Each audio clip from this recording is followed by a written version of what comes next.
Thanks for listening to The Business Sphere. Don't forget to subscribe and share this episode. Joining me today is Jim Vinoski. He is an advocate for the manufacturing industry, the backbone of many of our communities. He writes about it on Forbes and also has his own YouTube show and podcast discussing the industrial world. Thanks for being on the show today, Jim. Yeah, thanks, John. I appreciate it. So for all the listeners that don't know much about you, if you don't mind sharing with them your journey, a little bit about your backstory and how you became this manufacturing guru that you're focused on in terms of your ventures now. Okay.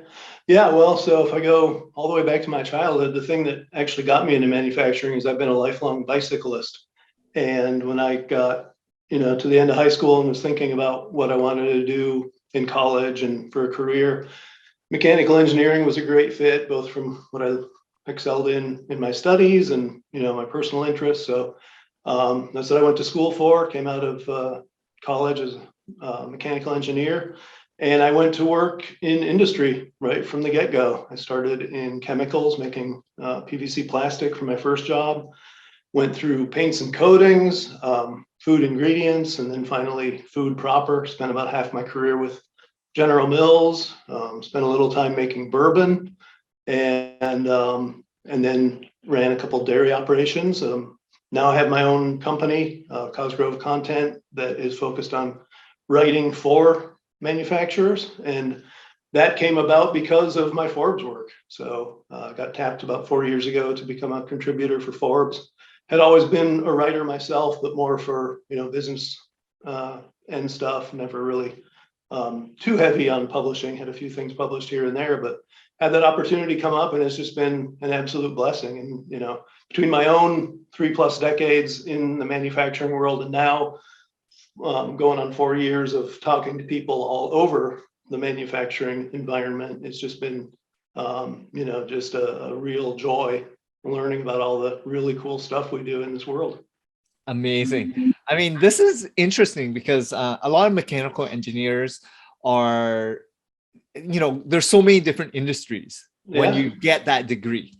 And all my siblings are actually engineers, from computer engineers to environmental engineers to one's a nuclear engineer. So they do a lot of different engineering. And the way people think as engineers versus business owners is completely different, because you do a lot of checks and balances, QC, and the entire process is a little bit different. The way you think is a little different. So maybe share with the listeners, because a lot of the listeners are business minded. How are engineers different and their mindset versus business owners? Yep. So, for me, you touched on an important point, and that is just the breadth of the field. I think about just my own field, mechanical engineering, and mechanical engineers are involved, across the board in everything manufacturing, everything scientific, pretty much any applied science there is, mechanical engineers are doing it. And then you think about the broader field of engineering, and you touched on some of the other disciplines, and so now think about the whole world and anywhere you're applying scientific principles, and that's what it's all about. It's putting science to work in the real world. And so kind of the different approaches, I think engineers are naturally curious about how things work. I know I was a tinkerer when I was a kid. I'd tear my toys apart and see how they worked, and sometimes even get them back together. And then, we're all about problem solving. I think, that's a lot of what the discipline focuses on, is not just knowing how things work, but knowing how to make them work better or fix them when they break down. And so, it becomes, for people who are just entirely immersed in engineering, there's plenty there to sink your teeth into for a whole career. I went a different path. I did the kind of factory floor level engineering for a number of years, and then decided that I would go into management, and then that led me more in the business direction. And so I've kind of gotten both ends. Did a lot of business development work in my closing years with General Mills, and have run plants since then. Worked at higher level jobs in corporations, and kind of got my MBA not in school, but in the real world. And that's a very unique perspective that you're giving, because people are so ingrained in one focus area. Yeah. And when you become an expert 10 plus years doing a certain thing, like as in the manufacturing floor, you're a GM or you're an operator and you're doing a lot of QC, or you're designing the floor models, right? You become an expert at that. Right. And it's a lot of people don't want to make that transition or shift because it's a brand new world altogether. So what triggered you to move away from the floor in the manufacturing world to then the management and learning about business development or corporate leadership structure and operations in that world? Right. Yeah. I think for me, I've always just been incredibly hungry to learn new things. And I got to that point in my career where I truly was viewed as the technical expert. I was really one of two packaging engineers at General Mills who was sent all over the country, all over the world to help other people solve their packaging problems. And that certainly could have been, what I finished my career out doing. There was plenty there to, like I said, sink your teeth into and build a career around. But what I found as I got really deep into that is that, there were certainly the technical challenges, the technical causes for problems, and the machinery and systems side that would always need that attention. But I got to a point where I realized the bigger part of the problems that I was running into and having to solve weren't on the equipment side, they were on the people side. And so wanting that learning, having that hunger to learn more, I had to make that decision and say, either I'm going to continue to be focused on more of the pure technical and miss out on this, or going to have to shift gears and maybe take a step back and go a different direction. And of course, we know which choice I made. And I never regretted it, because it was such a new world of learning that I'd never even anticipated. So this is a great pivot to learn a little bit about yourself personally, because when you're ingrained in something and you start earning, good status, good income, and you're comfortable, what triggered you? And you mentioned you were curious, but honestly, a lot of people are afraid of the unknown. And at that stage of your life, and maybe you could share what was going on in your world at that time to make that shift. Because just like every employee that wants to be a manager, that maybe wants to do a side hustle of an entrepreneurial business, there's moments in their lives that they can't do that. They need to focus on needs, right? Where they got to support their family, they got food, shelter, they got bare necessities to cover. And that's why they'd rather take on the salary, stable income, less risk. What triggered you in the bigger picture of what mattered for you to take that next journey? Yeah. For me, well, let me get to that in a second. I think for anyone, when you run into that fear and you want to get past it, you have to learn about yourself and what's going to motivate you to take that next step and face into that discomfort and that, potential step backward, or whatever you want to view it as, whatever's keeping you, kind of holding you back from doing that. You need to know what's going to motivate you to do it and get after that. For me, and this is true of every area of my life, the thing that's always been a primary motivator for me is when people tell me I can't do it. And it's funny, because those critical moments through my life where I've had to make some shift or had to take some big move, it's like there was always someone there providing that impetus, coming in and saying, yeah, I hear what you're saying, but you're never going to do it. You're too comfortable. You won't take the step. And as soon as they say that, it's like, okay, well, then I'm doing it just to show you that I can. So, but that's in you. It's ingrained in you, right? Individual. Where you are self-motivated, you are self-disciplined to acknowledge that there's people out there that's going to doubt you. But when you hear that, it actually triggers you to overcome that and prove to them that you're more than what they believe. And Mhm. were these people very close to you in your life?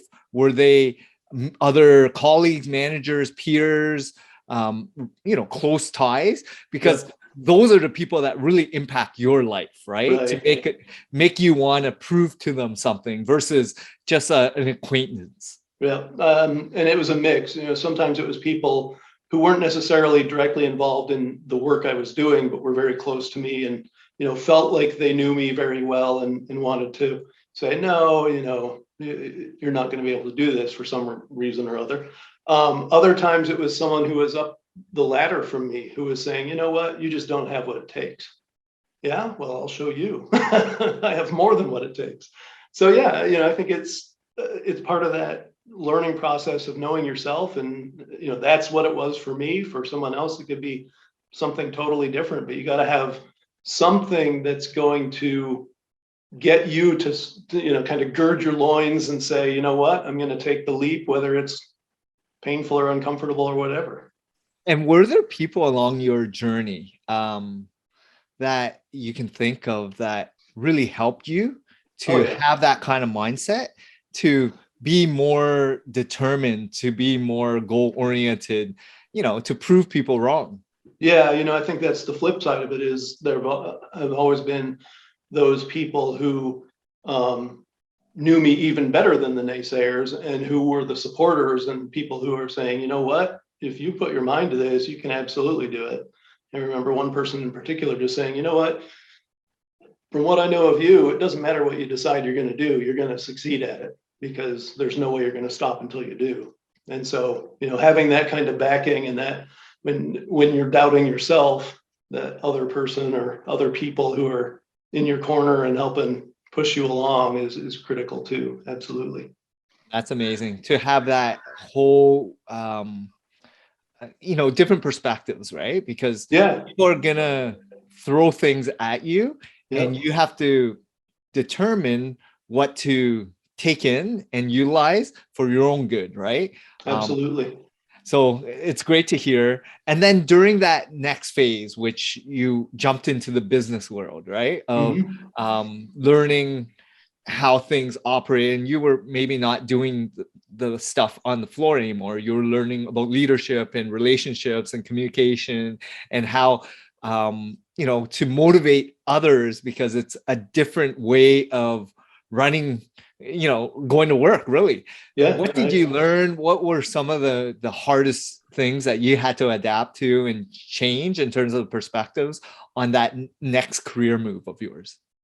Yeah, I think one of the big adjustments I had to make was, coming from the technical background, it was always you're just going to push through and make things happen no matter what it took. And that's all well and good. But when it's about motivating people, that can too often then fall into um, trying to force people to do things that they may not want to do versus showing them why they should want to do it. And so I know in my early part of my career on the management side, it was very much the authoritarian approach and kind of, not so much about team building, but laying out the business objectives and then kind of hammering people until we got to them, which, in the end, it can work. But the trouble is along the way, you're demotivating your people. They don't want to deal with that day in and day out. And so I quickly learned that, not everyone has the stomach that some people have for that kind of thing. And really, even the ones who kind of show you that, yeah, I'm going to step up and deliver when I'm challenged that way, really over time, they don't like it either. In the end, it really is truly about finding what's going to motivate each individual on your team and giving them that motivation. So it's very much getting outside yourself and serving people, which is what the leader really ought to be doing. And that's great that you're saying this, because it's acknowledging what's important in individuals as opposed to the Absolutely. business. And you Right. have to cut through that whole mindset of culture of, yes, it's in for profit and loss, it's margin, it's all about supply and reduce costs, and then increase productivity or efficiency. But end of the day, you're dealing with humans, and each Yeah. human learn at a different pace, they absorb content differently, and they are acknowledging different reward systems differently. Right. So it's great that you're learning this and sharing this. So what were some of these lessons that you've learned as a manager? Because, different stages of management requires a different type of personality as well. And as a, junior manager versus a C-level suite or the owner, it's a different type of management system as well. If you don't mind sharing some of that you've learned, that'd be great. Yeah, when you're at the lower level, it's really about being very closely intertwined with your people and being that first level support for each individual on your team. And so when you're trying to build a strong team, it truly is, just like you said, it's engaging with those individuals as individuals, understanding the strengths and challenges of each, and leveraging those strengths of each person on the team. As you move up the ladder, then you're at that further remove, and what you're really doing is building leaders who do that for you. And so it's not so much about focusing on the people on the floor anymore, although they're still certainly a concern and someone that you should be acknowledging and valuing, but it's building the kinds of leaders who are going to deliver what you've learned to do successfully in building a strong team. So yeah, I mean, that's the mindset I'm in now, is I'm not the floor leader anymore. I'm building those strong leaders of the future. And that's a different type of skill set altogether. Oh, yeah. And that's why I've learned as well, growing an agency that I own.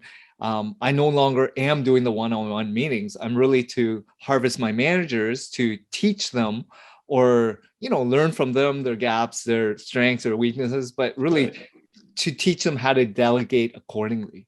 Yep. And the more you let go, let them make more mistakes and learn, and let them evolve to be more open to sharing, because a lot of people are afraid to take these next steps. And what I'm trying to do is equip them to challenge them, but also let them make mistakes that are not detrimental to the business. It's more learnings, and it's challenging, it's fun, but it's a different skill set altogether. And it's, and it's not for everyone. And every person has to acknowledge where they want to be at different stages of their lives as well. So what made you want to do this? Because you were curious, and now that you've seen both sides, what do you like about being on the floor versus the management leader, the business end of things, like pros and cons to it all? Well, as I said, I think the primary motivator was just that opportunity to learn something completely different and apply those lessons to build that future success. I think along the way, to me, another motivation that came along is, I'm just going to be honest, there really aren't a lot of great leaders out there.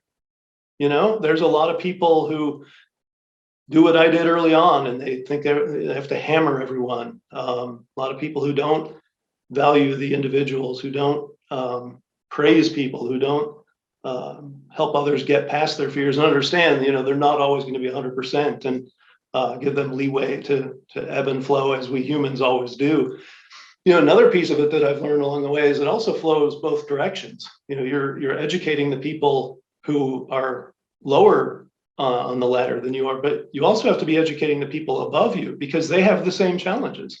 They have the fears. They have the kind of points that they're not wanting to get past because of their own either self-imposed limitations, or, like you said, worries about, security, comfort, all of that. Management styles, you have to flex. There could be that authoritarian above you, and you're trying to be this servant leader, and you've got to make that work somehow. And maybe educate that person who's higher ranking than you are. And so it's a constant challenge. I think, once you find that magic of truly being the person who's serving the people working for you, now you've also got to instruct the other leaders around you so that they can succeed as fully as possible. And it's interesting you're saying this, because as a manufacturer or someone that's doing blue collar work, it's always set up to have hierarchy, right? Yep. Where you're the floor, you're the operator, assembly manager, whatever it may be, and there's always that hierarchical system. Right. And there's a lot of fear when people speak out, and there's a lot of fear of, people, afraid of getting, reduce hours, cut costs, because a lot of these Right. people are sole breadwinners in their family and households, right? So Yeah. how did you overcome that, or how did you move up in the ladder? How would you advise people in the same situation that you were to kind of speak up without any fear? Because a lot of people that do speak out might be reprimanded. Yeah, that's a great point. I think you're right in calling out manufacturing in particular. There's a whole lot I love about the world I've been in for decades now, but there's the pieces I have to acknowledge have not been right. Because of the nature of our business, we're where the rubber meets the road. In manufacturing, you're either making stuff that you can sell for a profit or you're not. And when you're not, you fail. And so, I think part of that constant pressure has driven a culture that at times can be somewhat destructive, whether that's expecting too much of people, expecting people to be on call 24 hours a day, 7 days a week, all year long, expecting people to deal with, leaders who are more technical experts than leadership experts, and therefore, may not be very good leaders at all. Like you say, dealing with that pressure of not speaking up, not pushing change, those kinds of things. And so, I even wrote an article a few years ago about, if we want to help with our recruiting difficulties in manufacturing, let's make manufacturing suck less. And I mean it, that recruiting difficulty has only gotten more challenging in the intervening years since I wrote that. And so a piece of it has to be, okay, we've let kind of that old way linger for far too long. And those of us who have learned from really good leadership gurus and demonstrated true leaders, servant leaders on how to do it right, it's incumbent on us to help change that whole manufacturing picture. And you hear it from young people today. They don't want to go in manufacturing because they see it as dirty and uncomfortable and poor culture, and those are things that we've got to get after and fix. And the way we do it is by treating our people right and getting them to be our salespeople, getting them to be the voices out there saying, no, this is a great career option. And this is a great topic. So I'm going to move into learning a little bit about the manufacturing field for all the listeners. So just to give you a perspective, I actually did a lot of line work when I was in college, and just side work, right? Summer jobs. And I was just packaging goods into boxes, and I saw a lot of people doing it 12-hour shifts, continental shifts, and it was very hard mentally to stay focused, to do the same task every single day. And that's the fear, like to speak up. You're getting paid fairly well to do not a very difficult task. And then I look at the business end now that I've been working with a lot of business owners, and it's hard to get people to just do what they're told, right? To not speak up. And then there's profit margins and then competition, because you're competing on not just a local level or national level, now international level because of globalization. And then you're competing on price, you're competing on supply chain, you're competing on every factor. And there's always this time. There's like, the assembly line trying to work as efficient as possible, 24-hour days. And whenever there's a downtime, it costs the company money. And how do you keep people engaged for a very long time and keep the operation going? Because when it's down, you're losing money. So on the business end, and I look at every business very similar. Manufacturing is a little bit different, but very similar to a service-based trade business or professional service. It doesn't really matter. You have to understand the business itself. Exactly. And so if you don't mind sharing like the business end of it Mhm. and the manufacturing end, because every individual plays a vital role in their task, right? Their job Yep. role. And Yep. in order for the business to be profitable or operating for many, many years, it has to be in alignment and everyone has to Right. be on the same page. So if you don't mind sharing, that would be great, Jim. That's a big question. Let me throw out a few things. So I think one of the fundamentals is, you talked about people getting paid fairly well, but then they're in these really difficult schedules. And I think one of the keys that people who are running manufacturing operations need to know is we've been focused on labor as a cost center for decades now, and just, paring that back, constant cutting. But if you look at labor as, the line on a P&L, it's not that big. For most operations, it might be 10%. And so there are other places you can go to get savings and be competitive. To me, one of the last places you should be looking at is making your workers who are delivering the goods for you and making you a success, making them be the ones who suffer to try to make you competitive. If they're suffering, you're doing something wrong. Another piece of it is that there's a lot of different ways to get after that now. That 12-hour schedule, that for a while there, I think a lot of people like that. It's a good way to make a bunch of money and live a really good lifestyle. But I think along the way, what we've learned is it's just not sustainable. People doing that for years and years on end, especially when you've cut your total staffing down and people are constantly being pulled not only in on their own schedule, but having to cover vacations and things like that, you just wear people out. And so I think we really need to look at how we're scheduling people.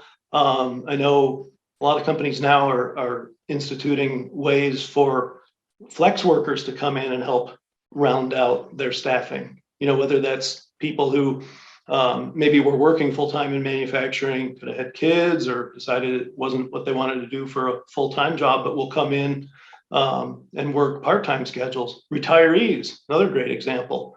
People who don't want to quite be gone entirely, but also don't want to work that, 40, 50, 60-hour week.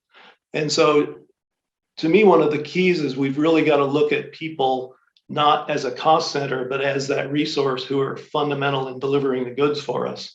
And then if you want to look at ways to save money, have the people be the resource to tell you where to save money, not the resource where you constantly chop and make their lives miserable.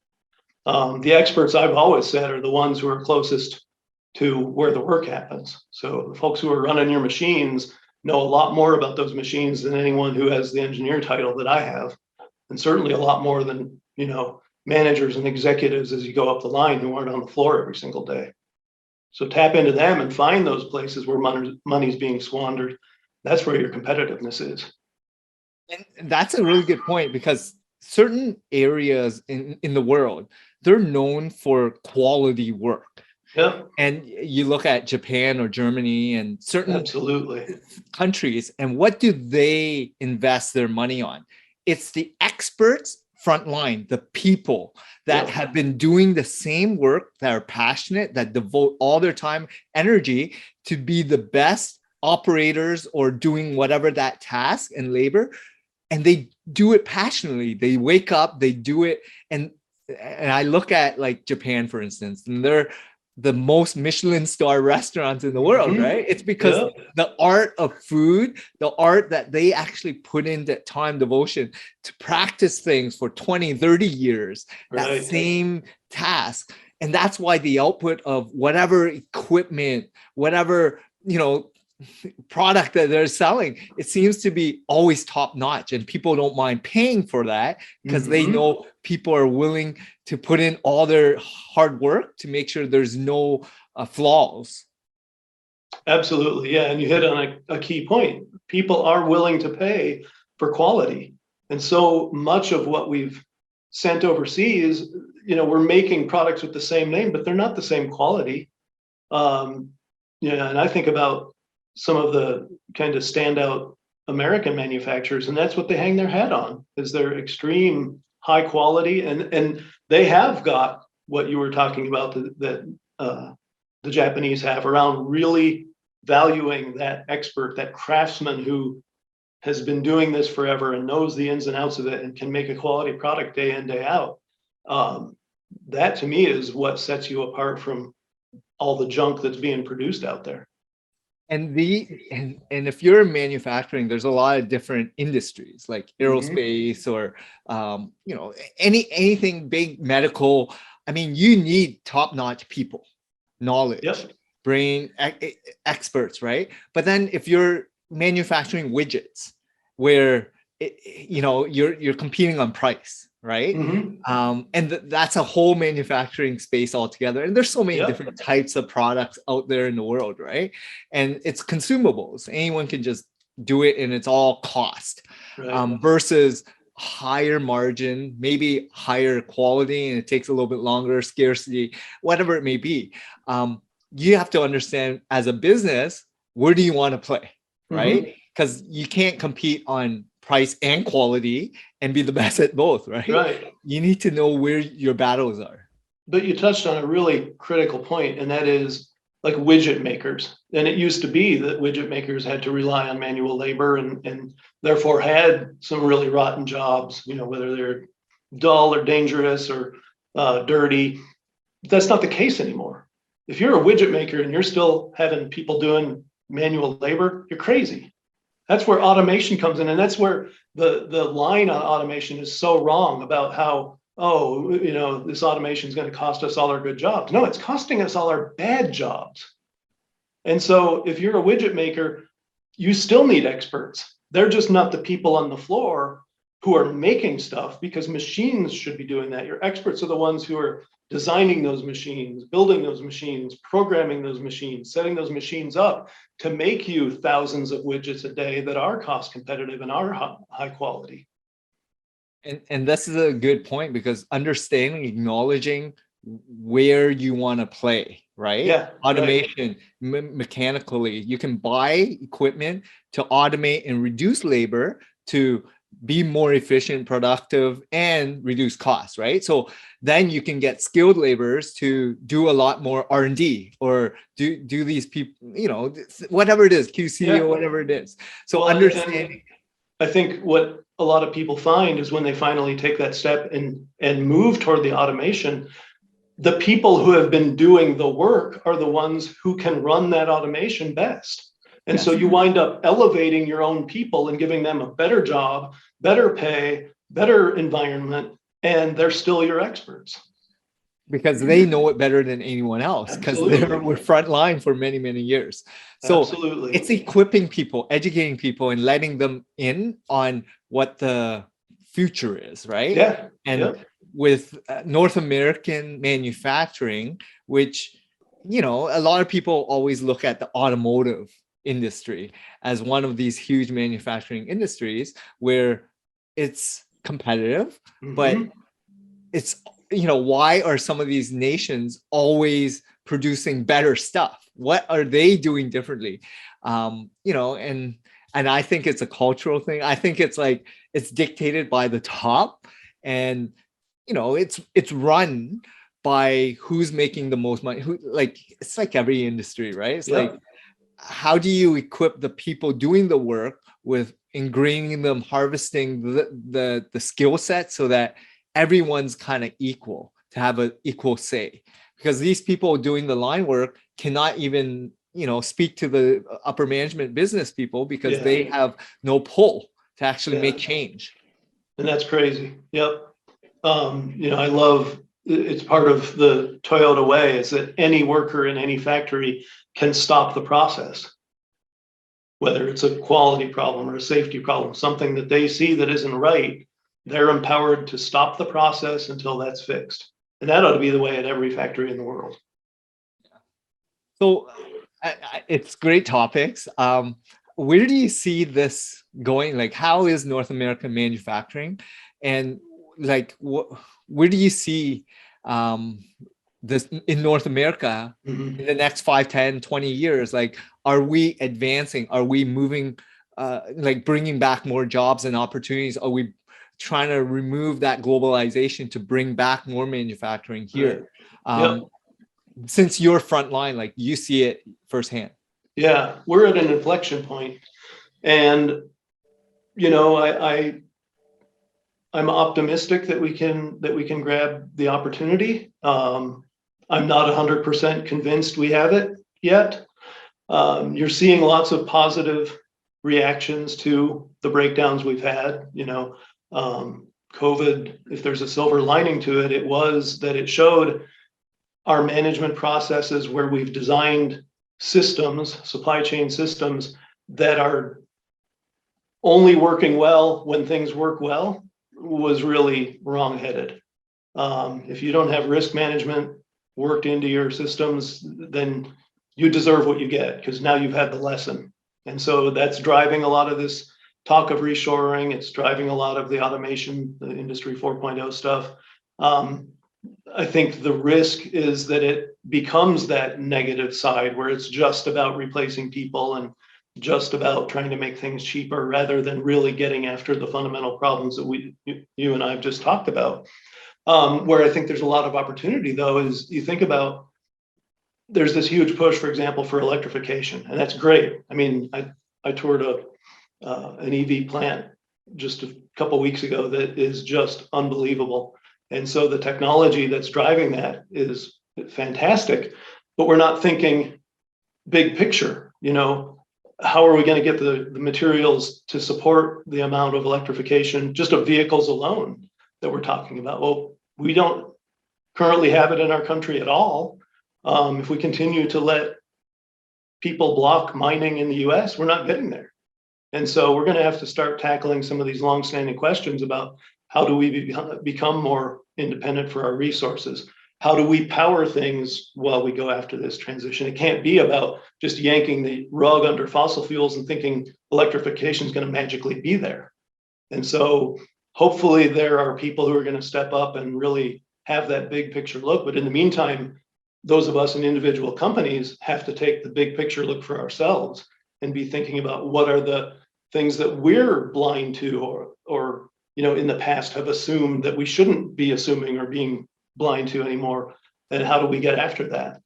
And so I think, yeah, there's huge opportunity. I do think that probably more than any other time in my lifetime, the Buy American movement has real legs. The desire to pull things back because of that need to manage our risks and shorten our supply chains has real legs. And I think there's a lot of technology that has the potential to improve our lives in every way. Just a question of whether we have the wherewithal to get after it or not. And you hit so many good points. Supply chain, Thank you. but then redundancy, right? It's like, yeah, no one really looks at how, if checks and balances and risk management, like what happened in certain situations, where were the breakdowns, what were secondary, third options, right? Right. Because we were so reliant on making sure everything flowed properly. Yep. And when something cracks, then everyone's running around trying to figure things out, and that's what just happened, right? Yep. And then you hit on, you know, that electrification, on big picture thinking. The challenge is government is mandated on a shorter period of time. Yep. Everything is based on their electoral votes or municipal, you know, everything is governed by what they are governed. And this is the societal issue we have in North America, right? Where the freedom of choice, and we're electrical versus the authoritarian system, right? Where they're mandated to cover many generations or even decades, right? Where we are 4, 5, 6 year terms. How do you change that system? Because if you look at like big picture and you're looking at 20 years down the road, that foresight, you can talk about it and, you know, say we should do it, but the system is not built that way. And that's going to be the biggest challenge for any manufacturer, because, you know, whoever gets elected, they're just going to say what they can to get voted in, and they're going to only do it for a couple more years before they're, and then something else changes in the system. you know what I mean? Like, how do you Yeah. forecast that in infrastructure, budgeting, everything? It's Yeah. hard. Yeah. And to be brutally honest, that's where I have the most pessimism, because I don't think we have the right push going on in our government circles to fix the problems that they've caused. I mean, think about the lockdowns alone. They were an utter disaster. No one's admitting fault. No one's putting out ideas on, okay, how does this never happen again? People who took that authority and eliminated our rights to no good end whatsoever, how do we fix that? No one's talking about it. So, I think in my corner of the world in manufacturing, there is a lot of soul searching going on, people asking those questions about how did the breakdowns occur? How did we miss that could be coming? And how do we make sure it doesn't happen again? I don't see it happening in government, and I don't see any push for it to happen in government. To me, the biggest thing that could happen is to scale back government enormously and unleash the creativity that a free society truly has, that's been so constrained by the hyper growth of government at every level. But yeah, not real optimistic about that. Yeah, and it's interesting to see what's going to happen in this whole realm of manufacturing. But end of the day, I mean, you've shifted your business to now service other manufacturers because you can see both ends of it. Let's talk a little bit about your transition now. So you've been out on your own for a couple years. How has it been? What do you do currently? And what do you love most about it? Yeah, so I'm definitely in building mode on that stuff. And the driver for it was this start of work with Forbes that really opened doors for me that never would have been open otherwise. So I owe Forbes a huge debt of gratitude for that. Obviously, I'm filling a need for them. They have a whole manufacturing page, and as you and I know, and I think you were kind of leaning towards saying it earlier and didn't. There's not a lot of technically minded people who can write well. And so that opportunity for me was golden. I grabbed it. So yeah, I got the Forbes writing still going on. Through that, I wound up getting contacted by people saying, look, love what you do for Forbes, and we have a need in our company because no one can write understandably about the technical stuff we do. And so now I've worked for several different clients and built a company around that specific thing. I'm starting to build a team that it's all technical people who have that demonstrated ability to write, who can interact with manufacturing people who need that help and do the content production for them. And so yeah, Cosgrove Content's my company. Meanwhile, I personally am also, out there doing speaking events, and I've got my show you mentioned, Manufacturing Talks, just really trying to hype the story of manufacturing. And I think it's a golden time for manufacturing and getting those really cool stories out in front of people and showing them it's, one of the most creative and productive sectors of our society. It needs to get back into growth mode. And oh, by the way, there's a heck of a lot of fun stuff going on. So join us. And that's great that you share a passion, because there's a lot of people that don't acknowledge and realize where their gaps are, where their weaknesses are.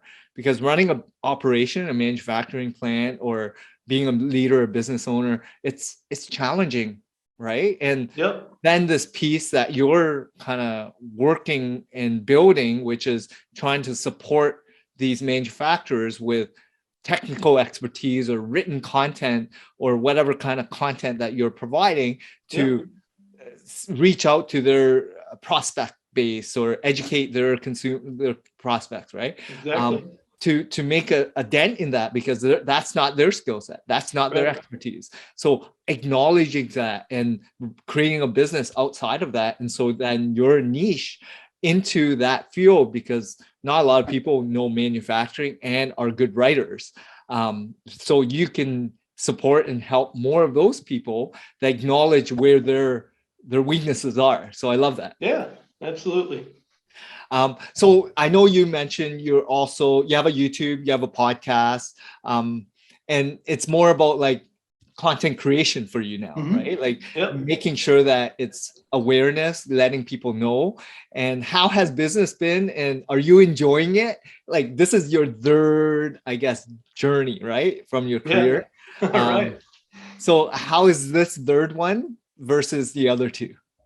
Yeah, so this one's really interesting because I think, you know, the other two were more within existing companies or even paradigms where I had a lot of people around me who had done what I was planning to do and could kind of guide me along with it.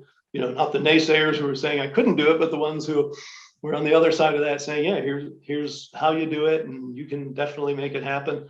This time around, it's not that there aren't those people who I can look to for help, but they're not right around me. You know, there's no one in my workaday world who's saying, yeah, here's what you do to edit a video. Here's what you do to find the tech gear that you need to record. And so, what I always say is I'm living proof that you can teach an old dog new tricks, but I'm having to go out a little farther afield to find the support and the education I need. Unfortunately, technology helps me out hugely there. You have YouTube videos for pretty much everything under the sun. You have all these other people who are doing similar things, maybe for different parts of business. People like you, I would never hesitate to call my fellow podcasters, YouTubers to say, look, here, I'm having trouble with this, how do I fix that? And they're just an amazing community of people out there who are after not just their own corner of that world, but the whole new technology and new media world overall, and there to help. Yeah, this new ecosystem that you're being ingrained in, which is being an entrepreneur. So congrats on that. Yeah, thank you. It's very challenging. It's lonely for a lot of people, but that's why you need people along the way, right? Like to support you if you have questions, if you have challenges, because it's hard, it's stressful. You don't have that stability of, like you mentioned, people that have already gone through certain things. Right. You're doing it yourself, and no one's going to do it better than yourself. And you're not represented by a big brand anymore.